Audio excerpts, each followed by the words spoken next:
In this video, we will learn how to use text to column in Excel sheet. So let's start this in my Excel sheet. I have here some data. So here in first data, my profit number in text. When you select the any cell and just keep cursor on this error, the one pop-up message show the number in this cell is formatted as a text. So this is a text number.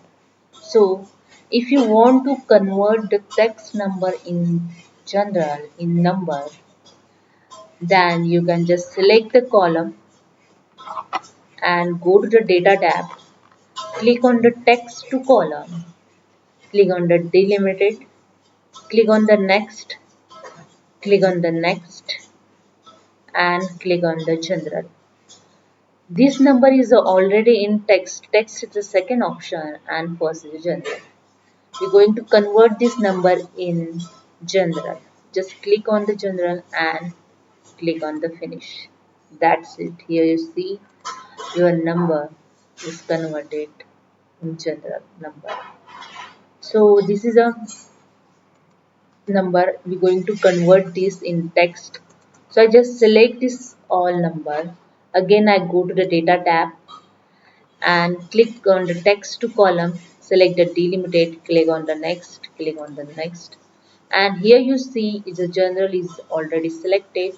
I'm going to convert this number in text, so I just select the text option and click on the finish. That's it. Here you see the all number converted in text. The number in this cell is formatted as a text. So this option is applicable when you use the VLOOKUP, XLOOKUP formula when you have a two types of data and one column is a text and second column is a normal number, then XLOOKUP and VLOOKUP showing the error. If you want to correct the error, you have to same the both column if in text or in number. If you want to remove that error, there must be both data column in text or in number. It must be same in both column. So hope you understand. If you like this, please subscribe my channel. Thank you so much.